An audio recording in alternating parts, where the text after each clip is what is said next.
Like candy in the checkout line, many find turning down sexual enjoyment nearly impossible. That's why we've been sharing the top 10 benefits of saving sex for marriage on Love Ed with Julie and MJ. We've already presented benefits number 10, 9, 8, and 7. And this week we're doing benefit number 6, which is keeping sex positive. Contrary to popular belief, Satan did not invent sex. It did not start out as a negative idea.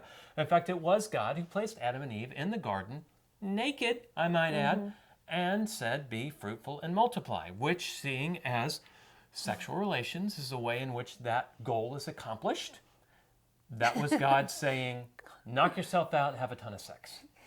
But many people feel that it's the church, it's their fault for portraying God's beautiful gift of sex in a negative light. In reality, though, it's the media that puts this negative spin on sex. Think about it. Anytime you see sex in the news, it is always negative. It is about a scandal or it's about a crime. You will never see, ever in your life, this update on the news. This just in. Last night, millions of married couples engaged in sexual activity in the privacy of their own homes. No. Details at 10. No details. I don't want those details. And every time sex is portrayed in film, television, or music, it's voyeurism. You're watching or hearing about the details of what other people are doing or say they're doing in the bedroom or under the bleachers or in an elevator. Okay. In other words, sex feels wrong because sexual propaganda is wrong. It's beautiful for a husband and wife to enjoy each other. It's a perversion for others to watch. But that's just the tip of the Titanic iceberg of negative associations that sex starts taking on when we take sex outside the boundaries within which God intended for it to flourish. And to illustrate what we mean, we're going to share a tale of two sex lives. Julie the one and I the other. So in my tale, guy meets girl and sparks fly, right? They are so excited about each other, and over the next few months, as they're getting to know one another, they grow in relational and in emotional intimacy, spending time together. They're going to the park, they're going to the coffee shop together. They're going to concerts, doing all these kind of things together to get to know one another. We've all either been through this or watched it with our friends, people falling in love. But in my couple, for their physical relationship, they're keeping boundaries on that. They want to be sure that they stay, with that part of their relationship is going to stay under control. In mine, boy meets girl, and within a few dates, they are making out.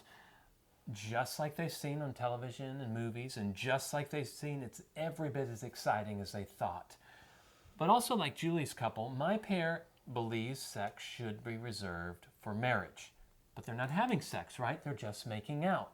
The funny thing is they're also getting very frustrated because making out, they don't realize, is actually another word for foreplay. And so as they're making out, as they're engaging in foreplay, their bodies are actually getting physically ready to have sex. And yet then they stop. So though it's always fun while it lasts, it always leaves them wanting more. And since their bodies are crying out more, they keep advancing the physical nature of the relationship.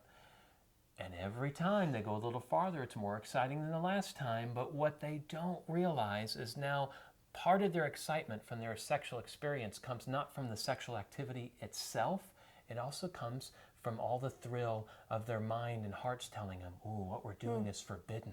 Ooh, this is dangerous. If somebody found out, in fact, their sex play, they're not having sex yet, but they really are, and they know it's something they need to hide from family and friends that wouldn't agree. So now it's isolating them from those family and friends. So after a few months of dating, sexual activity is already associated with frustration and danger, secrecy, and isolation, instead of the fulfillment, peace, and freedom God meant for it to be all about. But for my couple, their sex does not have to have any of those negative associations. And especially if they're keeping away from sexually charged media, their feelings about sex can stay positive. Meanwhile, the negative associations for sex with my couple are only just beginning.